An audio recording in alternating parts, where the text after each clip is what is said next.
Nhlanhla. Thank you, Justice Terrell. Thank you, Justice Nhlanhla. Mr. Mpofu, if the President had said that he's placing Minister Nkunu on suspension with full pay, would the applicants have been able to advance the arguments that are being advanced on their behalf today? If he said he was placing him on suspension with full pay, well, at least one of the arguments that we're advancing would not be competent, which is the one about imposition, because a suspension, as we all know, is something that is imposed. But the other arguments would still. Are we playing with words in terms of leave of absence and suspension? No. When the one might mean the other? And are we placing form over substance? No, Justice. You see, the President, let me, and again, since I was listing disappointments, this is another disappointment, because the President seeks to mislead the court by creating, to justify that by pointing to the Zweli Mkhize example. And he says under oath that he placed... Mr. Mpofu, I'm very mindful of time. My question is a simple one. Are we placing more emphasis on form over substance? Regardless of what the President may have said, the President may have used the words leave of absence. Are we, here in this courtroom now, and we have to distill this matter, are we placing emphasis on form over substance? If we have to say leave of absence is this, it should have been suspension, or if the word suspension had been used, then some arguments would not have been advanced today. No, we're not, Justice Theron. Firstly, because I've answered you to say that some of those arguments apply to both. So why would it be form over substance? And I'm saying the one argument which would not be competent, which I concede would not be competent, is the one about the imposition. I'm isolating it to that, but I'm not, that doesn't mean all the other... Would the President, or does the President have the power to suspend a minister? No.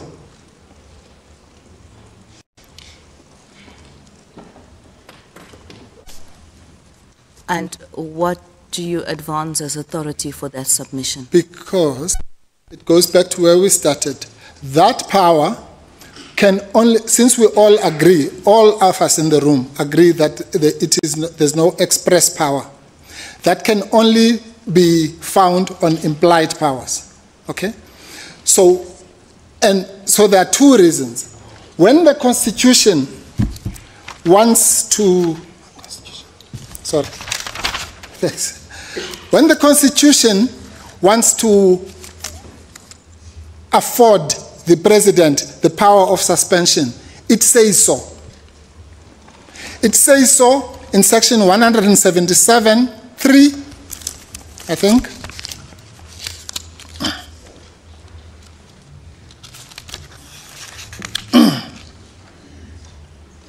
Yes. So section 177(3) says the President, on the advice of the JSC, may suspend a judge who is the subject of a procedure in terms of subsection 1. So that's the power to suspend. It also says so in section 194(3)(a).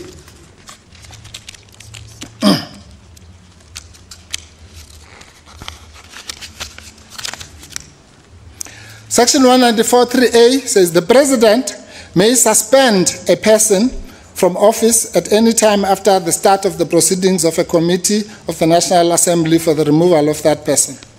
That's to do with Chapter 9 institutions. So we don't have to be scratching to find a power to suspend where it does not exist. So if the constitutional drafters wanted to grant the President the power to suspend ministers, it would have said so, as it has done in 177 and in 194. Why is that so? It is because, Justice Theron, in let's take the 194.3a situation. In both situations, that suspension is pending an inquiry, right? So this is Amabungane and Nwabe now, but from the flip side. Why is that suspension pending an inquiry? Because when you are impeaching a Chapter 9 institution holder or a judge, there has to be an inquiry. But when you are removing a minister, there is no need, it is not necessary to have an inquiry. So you can't say, I am suspending you pending an unnecessary inquiry. In the other two examples, you do so, and that is why this court, per Jafta in EFF2, made the clear distinction between a motion of no confidence, for example, and impeachment. And it said when it's an impeachment, because of its punitive characteristics, you have to have an inquiry. But if you are going to be removed as a result of a motion of no confidence, you don't need any inquiry, because that one is a no-fault removal, if you like.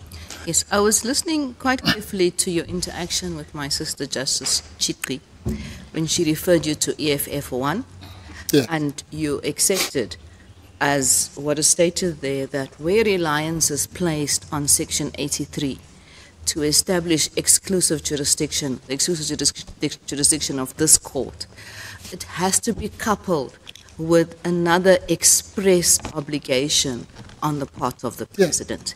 And if I understood you correctly, and please correct me if I'm wrong, you said the obligation that it's coupled with is the obligation on the President to exercise his conscience properly and not to favor his friends. Did I understand you correctly when you said That's one of the the obligation? obligations. Where in the Constitution now do we find that obligation? Okay. We find that you'll find it in Schedule 2. Section 87 of the Constitution says that before you can be a president, you must take an oath of office. Okay? I ask you to make your best point now, Mr. Mpofu. And then in that Schedule 2 oath, one of the things it says, and anyway, Justice Mogoeng made a point about this in FF1, that the President is the only person in this country. Are you referring to the minority judgment there? No. Which one? Justice Mogoeng, there was only one judgment. No, FF1. Yeah, it was the unanimous judgment. There was no minority. So he made the point that the President is the only person who is required to take the oath in front of all of us. And when he was explaining. Saying the obligation that the applicants are relying upon is found in the oath of office. Yes, and this is the one. Not in any section of the Constitution. Sorry, I don't understand that. The oath is part of the Constitution. It comes from Section 87. Let's go to Section 87. Specific obligation. Yeah, Section 87. Okay, Section 87 of the Constitution of South Africa.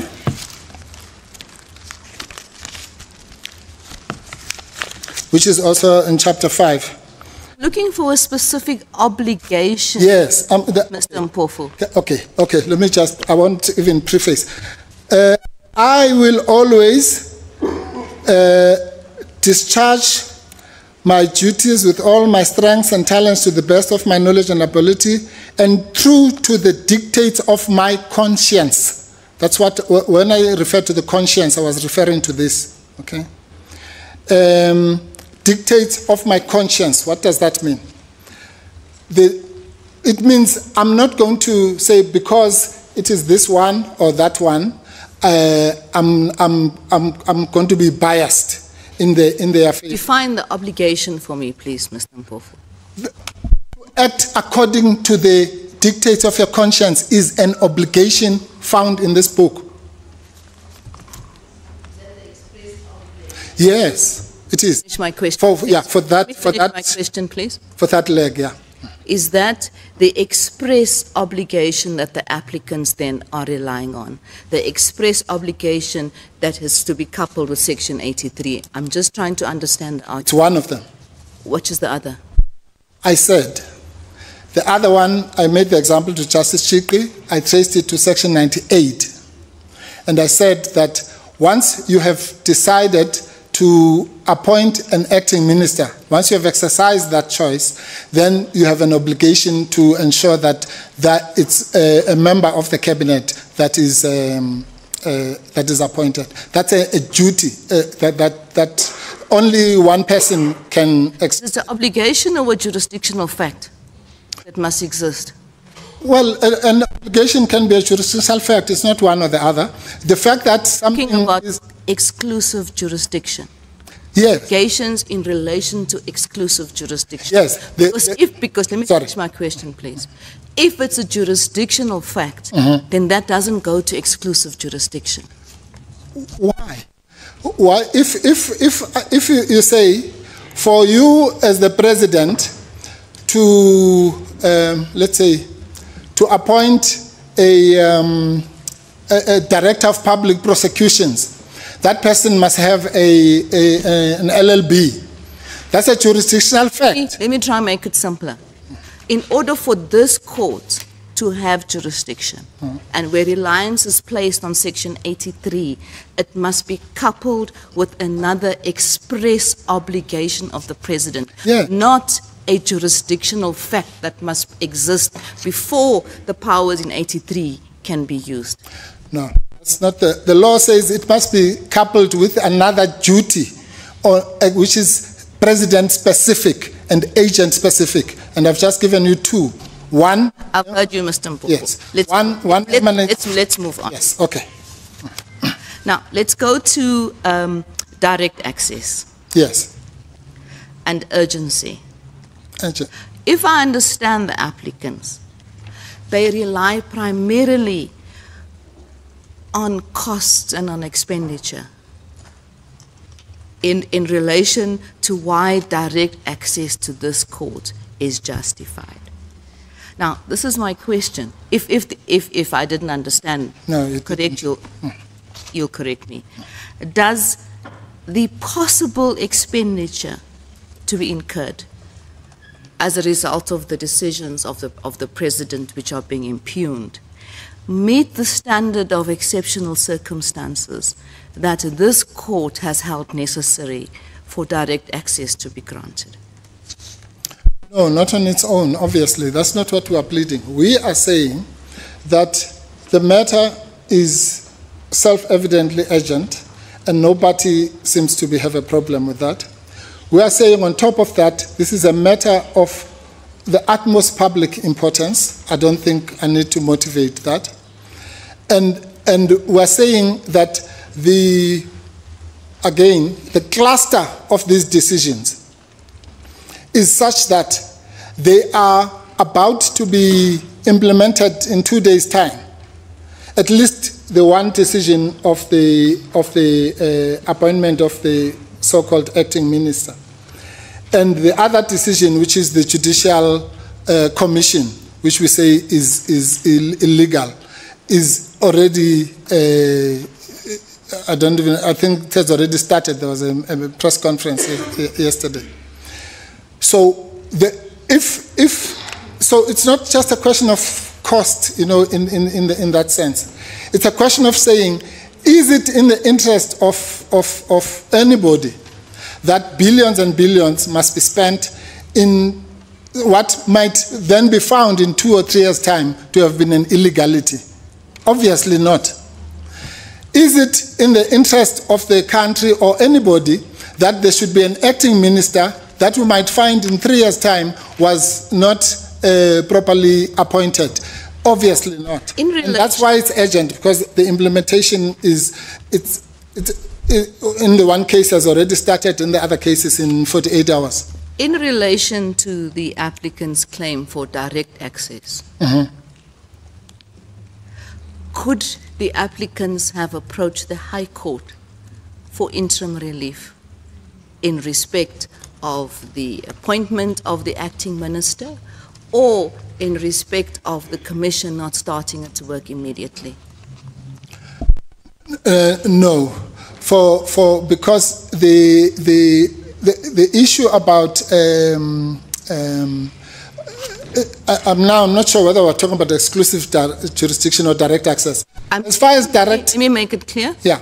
I'm dealing now with the claim for direct access. Yes, okay. On the basis that there's no exclusive jurisdiction. Yes. I'm dealing with the alternative claims that have been advanced by the applicants for them to approach this court. Yes. Well, then the question it doesn't make sense, because whenever you apply for direct access, you can. It doesn't mean you can't, because it's not exclusive jurisdiction. So every time you apply for direct access,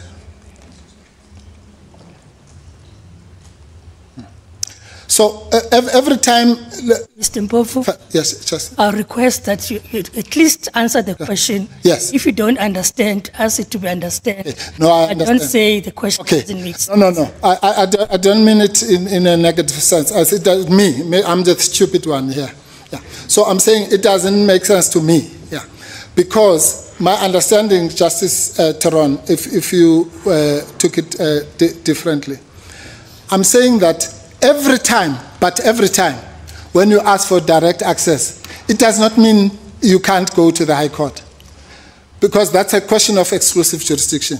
It means you can go to the High Court, but you are asking this court for direct access for the reasons that we've gone through. So the question that says... My question is, Mr. Mpofu, why could the applicants not have gone to the High Court? Okay. Why could they not have got relief in respect of interim relief, in respect of the appointment of an acting minister and the start of the Judicial Commission? Yes.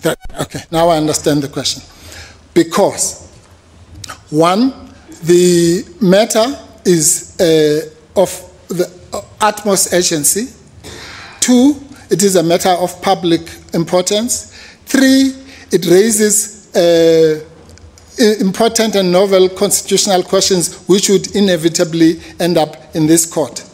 Now, whether we want to wait for that inevitability in 4 or 5 years' time, or we want to do it now, and four, the matter, and this is common cause, does not involve disputes of fact. So all the parties are clear. Can you refer me to the papers where the applicants deal with that? Yes. Where the applicants say that why, in respect of the claim, direct access, why they can't approach the High Court? Yes, really? You'll find that on page,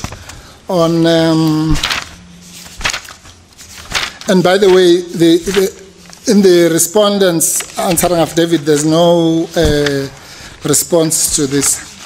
You'll find it on page, oh sorry, I'm looking at the answering affidavit. 9, thank you. Is it 9? Just relying on my genius. No, you find it from page 10, paragraph 15. And we've put 4 things there. We say, alternatively, and in the unlikely event of this court finding that its exclusive jurisdiction is not triggered, then the applicants will apply for direct access upon the following grounds and exceptional circumstances. 1, the matter concerns an urgent matter of the utmost public importance. I've already said that. We say the court may take judicial notice of the nationwide peaceful demonstrations concerning the Mkhwanazi revelations. The first respondent himself has repeatedly affirmed the urgency of the matter. 2, we say the matter concerns crisp constitutional issues, that's what I just said, with no need for adjudication of factual disputes. As demonstrated below, the prospects of success are overwhelming. 3, we say the very nature of the matter is such that no useful purpose will be served by taking the matter to the lower courts, which is allowed, as I explained earlier, before its inevitable referral to this court. The continuing depletion of taxpayers' money is also of relevance. And 4, we would say in the totality of the circumstances, the pleaded herein, and then that obviously deals with the other facts, it is in the interest of justice that the applicants be granted direct access. In other words... What do you say about this court's decisions in Zondi, the Tiki Dry, a number of others where this court has said that it's indirect access matters. The views of other courts are especially important. Yes. And while we might be dealing with an important constitutional matter, that may actually sway the scales in that important matter first being considered by the High Court and perhaps the HCA for this court as to sit as a final arbiter. So the constitutional importance of the matter may actually work against the applicants, and I don't see that being dealt with in the papers. Well, it's dealt with in the 15.3. Let me repeat again. We accept that the matter, as I said earlier to you, Justice, there's nothing stopping going to, that's direct access by implication means that the matter can go to the High Court. But we say that... For you, just to preface it, it's on the applicant to show why it should be decided by this court. Yes. Why is because if we did that and waited for the matter, what we call the inevitable referral to this court, as I say in I'm just guessing, 3 or 4 years' time. If we waited for that inevitable arrival of this matter to this court, by then there would be no country left in the sense that you would have had an illegal... Is that dealt with on the papers? Yes. Justice, when we say the very nature of the matter, then let me pause there and tell you what the very nature of the matter is. No, I think all judges understand the nature of the matter. It wasn't clear to us there'll be no country left as the submission that you made. Yes. So the nature of the matter, the nature of the revelations, the nature of what we're dealing with here is such that, so when I say the nature, I don't have now in this and then say that nature is ABCD. That nature is in the founding affidavit as it is. So when I'm dealing with direct access, I'm dealing with someone who has read the full affidavit, who knows that we're dealing with implied powers that may not exist. We're dealing with 3 acting ministers and all that. We're dealing with a judiciary that is investigating, that is being investigated by a member of the judiciary. We're dealing with the possible usurpation of JSC powers and all those things. That's what we mean by the nature of the matter. I have 2 more questions, Mr. Mpofu. The one relates to separation of powers. Yes. We look at Section 85. Yes, I have. Section 85 vests executive authority of the Republic with the President. Correct. Now, would it not imperil the separation of powers if this court was to interfere with the President's exercise of his authority? Yeah. No, it wouldn't.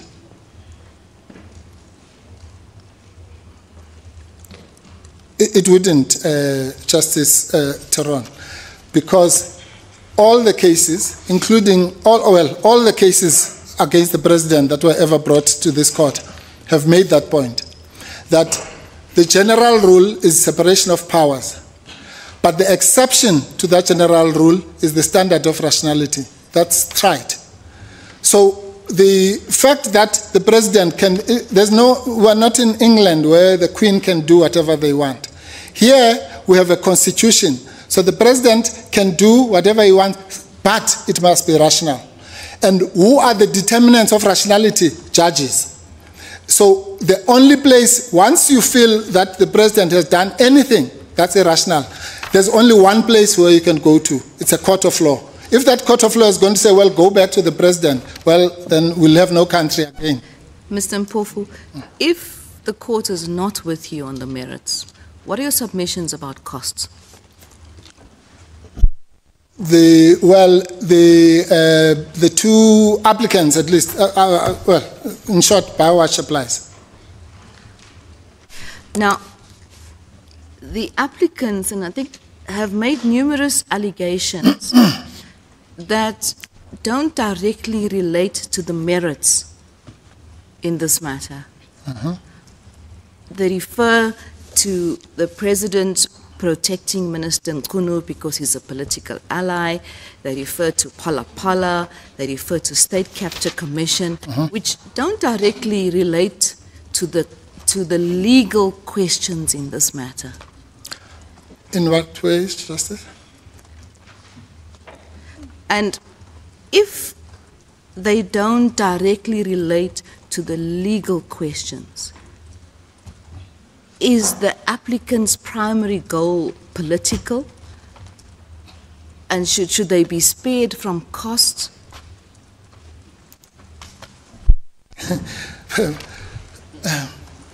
Okay, first let's start with the first leg. I can't fathom why the allegations, which are not denied, by the way, about what we call the factional or political affinities or the historical relationship between the president and Minister Mchunu. Everybody knows that they were the two top of the ticket in the so-called CR17 matter that has come to this court before. So I'm sure this court is familiar with it. Everybody also knows the Phala Phala matter has also come to this court. So everyone knows that that matter is in the public domain, even if it had not come to this court. So if one makes, you can't just, if you wanted to impose costs on the applicant, you would do so if they come and said, no, the president is just biased, without substantiating. But when they substantiate, and you want to punish them for substantiating why they're saying the president is the reason why he is treating Minister Mchunu differently from Deputy Minister Whitfield, is because the one is his political ally, and explain why. If you're going to be punished for that, for substantiating, that it might not be so is a different matter. But to be prohibited by a court from saying it, then again we'll have no country. Because it would mean nobody must say what is, that must even allege, let alone anything about this president. They mustn't allege it, let alone having to establish it. Well, that's fine then. Then in that case, yes, the applicants should be punished for expressing a view about why they are saying the president is biased in this particular case. Then they can be punished or face the. Yes. Oh, sorry. And in any event, it's interesting, but the the president is not asking for costs, let alone punitive costs that are now being suggested. And I'm sure it's because the president understands. In fact, the president has dealt with those issues with the Phala Phala and the. Mr. Sorry. Pofu, nothing has been suggested. Questions are being posed, yes, on okay, which we yes. would like to hear your views. Yes. No, I'm saying just yeah. to make that clear. Yes. But you've answered my question. Yes. Thank you very much, Mr. Mpofu. It's a pleasure. Justice Mhlantla. Mr. Mpofu. Yes, Justice Metope. Well, it is common cause that this matter is urgent. All the parties agree. I would have thought so, Justice Metope. And if it is urgent, it is also common cause that for you to come home, you have to establish whether you have exclusive jurisdiction or direct access. Yes. You may be weak on exclusive jurisdiction, yes. But you'd come home on direct access. Speaking for myself, yes. I think you do come home on direct access. Thank you, Justice Metope. For the reason that you've expressed. Thank you, Justice. I'm just saying it. Yes. But my mind is open, I'm keeping an open mind. Yeah. Your colleagues, prima facie, your colleagues may convince me otherwise. That's good, please. So then there are three issues. Yes. It's the issue of leave of whether the president has implied power or not. And you are saying Masetle is against us. Yes. Or it's against the respondents. Yes. And if it's correct, then the appointments, the second appointment and the third appointment fails. Absolutely. In other words, if you don't come home on the first point, Yes. is it correct to say the second and the third point you fail? No. It's the other way around, Justice. No, but if let me put it this way. Okay. If we find that the president has the implied power and the necessity that you said does not exist, right? Then he would have had the power to make the appointment. Yes, Justice Matopa, thank you for that question. I really appreciate it because I think it gives me an opportunity to explain my case properly. Yes, Justice Matopa, you're right. In fact, the analogy you make works in the one way, but not the other. Let me explain. If we are correct that the president does not have implied power to act, in other words, he acted ultra vires, then there's no need for this court to then examine whether that leave of absence was rational or not, because it's already ultra vires. That's fine. I agree, yes. So, however, Justice, the opposite does not hold true. So if the court is against us on implied power, then it means the court has to then look into the question of rationality. In other words, let's assume the president does have the power, but on these facts, did he exercise it rationally? And the answer, the short answer we give is that since there is he was exercising. Let's because we've had this long debate. Yes, we have. Yeah, thank you, Justice. If he has the power, right? Let's put it this way. You are saying if he doesn't have the power, that's it. That's the end of. Yes. It's like it's end of go to rationality. Falls down. But if he has the implied power, you go to rationality. Absolutely. And if we find that the actions or the decisions were rational, you out as well. I'm out. So completely. If you're out on everything. No. That's where I want to ask. No, okay. So how can you be in when you're out on the main one? Okay. Because Justice Matopo, it's the president of this country, it's not me who said he must make 3 decisions. So he made the 3 decisions, and we are assailing them. That's why you have prayer 3.1, 3.2, and 3.3. So we assail them in their individual right. In other words, to answer your question in shorthand, Justice Matopo, it is possible, theoretically. It is possible. No, let's be practical. Let's not be theoretical. So it's not one of those cases where if you don't come right on 3.1, you're out. And the reason for that is because, for example, while the... Your mic is not on, Mr. No power. No power. I thought it was still not working. Not working. Thank you, Justice. No, you're right. I thought everything was out. Okay, but, it's back.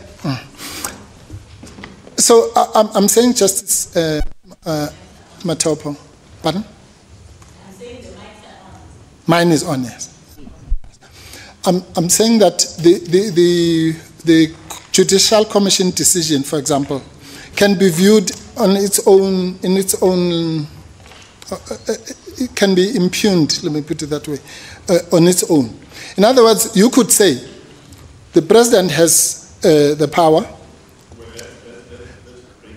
Yeah, has the power, and he exercised it rationally. Yes. On leave of absence, yeah. Then 3.1 is gone. Yes. Yeah. Now I'm saying if you do that, then the Prof. Kachalia decision can be viewed in its own right. So you can say that and still say, but the president did not have the power in terms of Section 98 and 93, the discussion I had with Justice Chiki to appoint Professor Kachalia. And, thank you, yes. And you can also say the Madlanga Commission. Yeah, thank you very much. Thank you. Yes. Yes.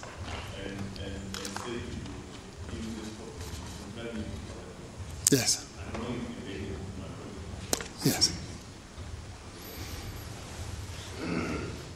For me, it seems like you place more emphasis on the person because I will appoint, I have decided to appoint. Did I read incorrectly? No, you read me incorrectly. Because that's what Justice Chiku was accusing me of that as well. And then I took her to page 91 to show that it's... So it's not? No, it's not. It's not just the announcement. It's what he says in the answering affidavit, which is the same thing. So are you saying constitutionally, the president, okay, let's say it's common cause that the president constitutionally, in terms of section 91(3)(c), yes, can appoint an outsider as a minister. As a minister. 100%. Right. Now, if we take the facts of this case, if correctly the president has exercised the powers which you are disputing, the implied powers to put Minister Mchunu on leave of absence. Yes. He's off. And the president exercises his power in terms of 91(3)(c) to appoint Professor Kachalia. And once he's appointed, he becomes a cabinet minister or a cabinet member. Yes. Right? Professor Kachalia will not assume or take office until he has been sworn in. Sure. Right? We agree. We agree. And according to the president, he will only take office on the 1st of August. Agreed. We agreed. Agreed. So what will start is the announcement. The appointment. Sorry, it's the announcement, followed by the appointment in terms of 91, 93, what is the? 91(3)(c). 91(3)(c). No, I meant 98. The first section where it's got the right to appoint and dismiss. That's 92(1). 92(1). Sorry, 91(2). Sorry. And, yeah, 91. he has to make that appointment. Right? Once he's appointed, then the president will look, where do I place you? Where do I place you? And he looked in the position where Minister Mchunu has been put on leave of absence. There is a vacancy. Right? And if the president says, because there is a vacancy, you are now a full-time minister, I can, to use the political word, I can deploy you. Redeploy you. Yeah. Or redeploy you to the position of Minister Mchunu. He's absent from work, unable to is absent from office. Yeah. Right? Why is that wrong? No, it's not wrong. It's just not what happened here. The president should have come to you before what you are saying, there's nothing wrong with it, but it is most decidedly not what was done. That would be nice, and it would be constitutional. But what you cannot do, that advice, you can't have it after the fact. That's what's called ex post facto rationalization. What the president did, Justice Matopo, did in actual fact, was to say, I am appointing Professor Kachalia as an acting minister.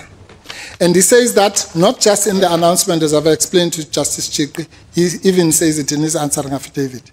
So he's clear about what capacity he was appointing Justice Professor Kachalia into, acting minister. He cannot do such a thing under Section 91(3)(c), because Section 91(3)(c) is to appoint ministers per se from the general public or from the National Assembly. Where he can appoint him as an acting minister is under Section 98.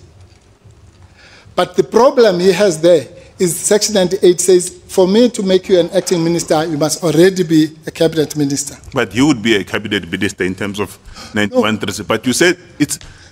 I think where I have a difference with you, yes, is you seem to be putting more emphasis on the appointment itself.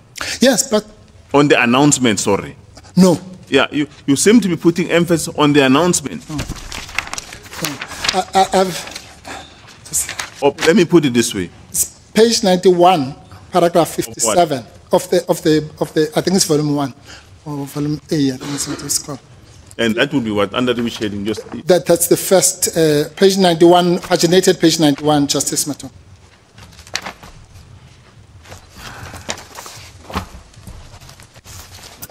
No, I need to get there. This is a very important point for me. It is. No, it is indeed.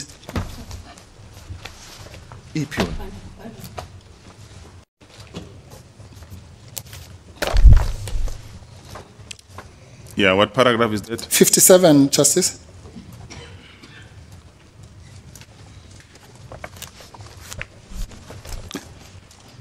I've elected to appoint an acting minister of police from outside cabinet, as I'm entitled to do in terms of section 91(3)(c).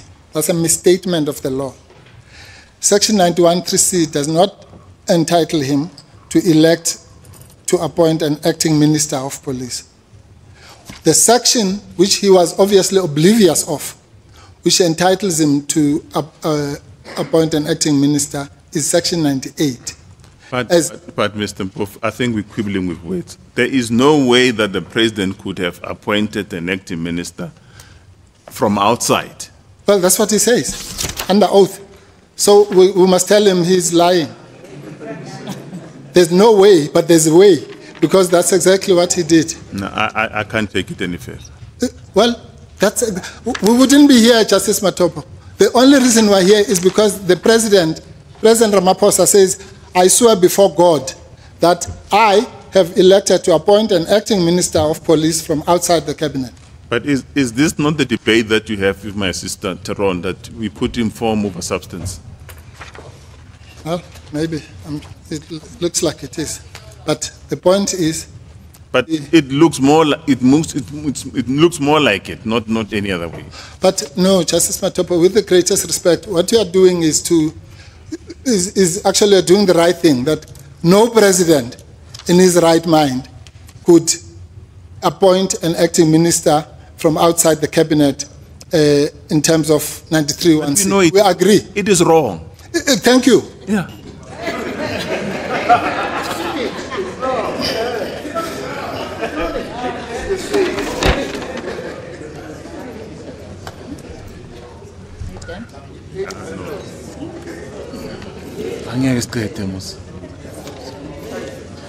Please. Shh. Justice Majid. Mr. Mpofu, just exclusive jurisdiction. You rightly said that one must have regard to the pleadings to determine exclusive jurisdiction. Can I take you to paragraphs 13 and 14 of the founding affidavits, pages 9 and 1.3 and 1.4, yes. I'm there, Justice. Yes. Now, you mentioned section 167(4) and you mentioned Nkandla and my vote count, but you don't mention section 83 there. What must we make of that? No, but Justice Machit, with the greatest respect, yeah. The pleadings, when you say the pleadings, you mean the pleadings as a whole, not one paragraph. Oh. So section 83 is if you go to... Can I just stop? Yes.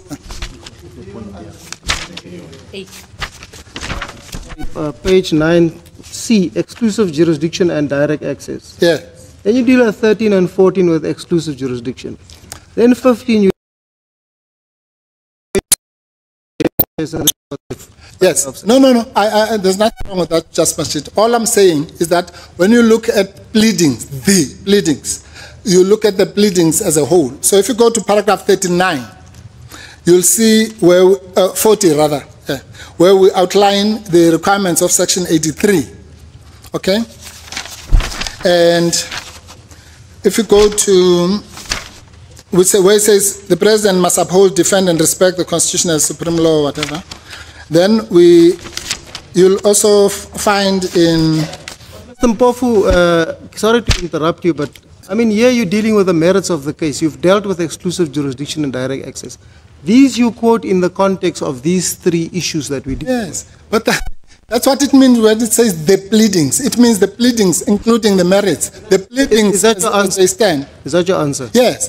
The Nkaba, it says to find jurisdiction. Can I go to the second aspect? I'm satisfied. Thank you. Thank you. There was something that struck me in this case about the Commission of Inquiry. Right. And you mentioned earlier the entire judiciary is tainted by these allegations. The entire? Judiciary. Yes. You even spelled it out, judiciary, Yeah. which includes the entire judges of the country. That's what it says. That's what you said. No, that's what Mkhwanazi says. Yeah, that's what he says. Yeah, you say, therefore, Justice Madlanga is disqualified from hearing, No. from sitting in the Judicial Commission because he's a judge. You said it should have been a commission, and then it would have other problems. No. It's got nothing to do with Justice Madlanga. It says there is a species of Nemo Iudex called institutional I bias. understand that. Yes. So it's the institution, not Justice Madlanga. I understand that. That's why That is standing in the dock. yeah. The entire judiciary is in the dock. disqualified as an institution. Is in the dock, yes. But why is the case in this court before the judges? How are we qualified to hear this case and he's disqualified as a judge of the institution to? I hope I'm not sounding facetious. No, But it just well, occurred to me, I want it's to a answer different that thing, question. because we are asked to decide this challenge, which goes to the heart of the establishment of the commission. So how are we qualified, but another judge, a member of the institution, is disqualified? Qua judge. No, but Justice Majid, you are qualified because you swore when you were being admitted as a judge to apply the Constitution of the Republic of South Africa. And we are saying here that in the leave of absence decision, the Republic of South Africa, the Constitution of the Republic of South Africa was breached. That's got nothing to do with Justice Madlanga or anybody. We say the appointment of Acting Minister Kachalia was unconstitutional and all the things that we say. That has got nothing to do with this. And we say in relation to the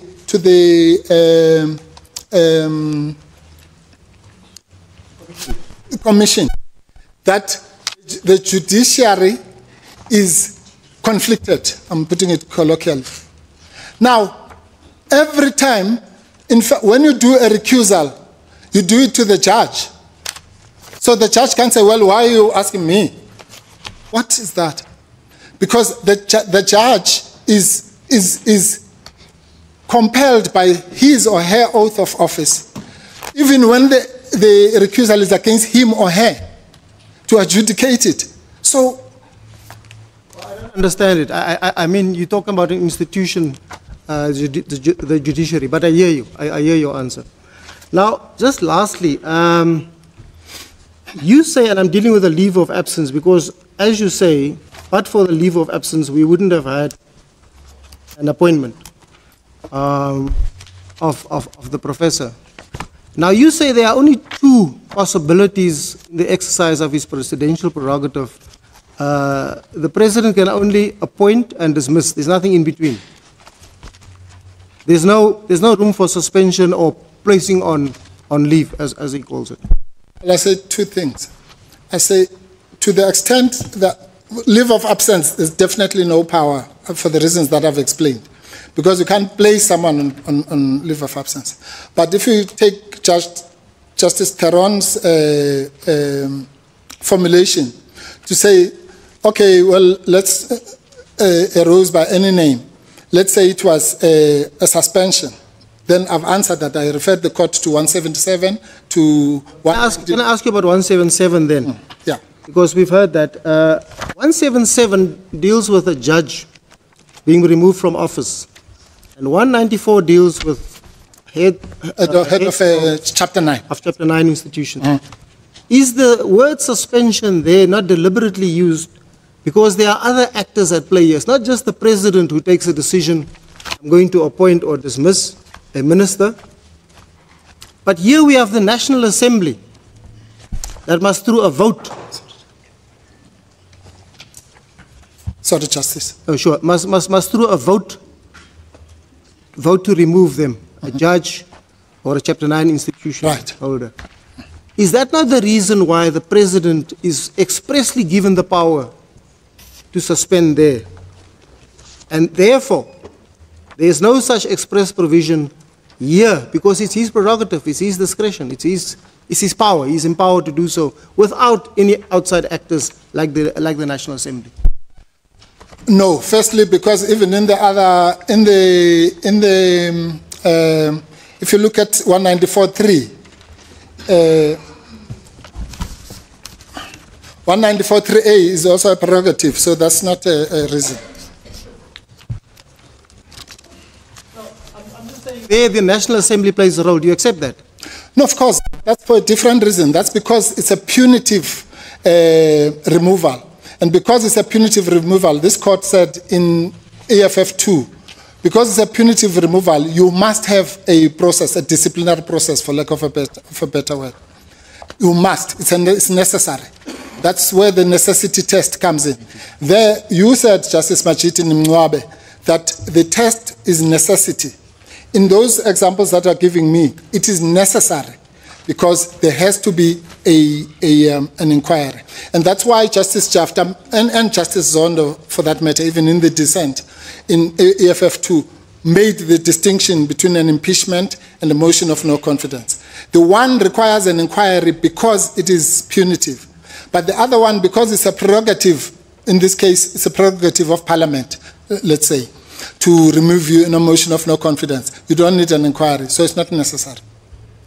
And lastly, just on this, on the same topic, the Constitution says we must have regard to international law. It's noticeable, and within the limited time available, it's noticeable that of countries with constitutions more or less resembling our own, for I'm just leaving out the US for now, but Germany, India, Namibia, and Canada have no express provisions to remove, to suspend ministers or cabinet secretaries. The only one that does have, and through an act of parliament, is Kenya. Is there anything that we must make of that? In other words, in those jurisdictions, it's an implied ancillary power of the type encapsulated in Amabungane and the Madlanga J judgment. No, the first part is correct, the second part is incorrect. It doesn't follow that because it's not mentioned in other constitution, it means it's an implied power. It means it's non-existent. So yes, it's true that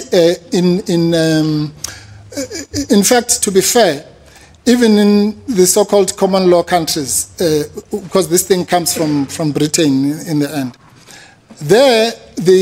because two things, there's a culture of people just resigning when these kinds of allegations are made. We don't have that culture. But there is the Queen and the Prime Minister. It's said in typical British fashion, it's in the gift of the Prime Minister to have you as a member of the cabinet.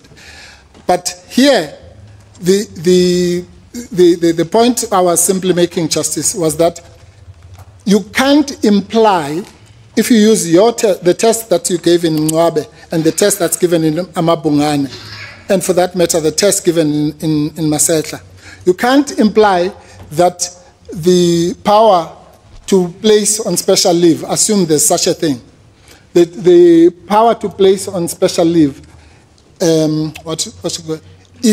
is so connected as the breaking of the egg when you are making the omelette, in the example that Hoekstra makes. In other words, you can't make the omelette without breaking the egg.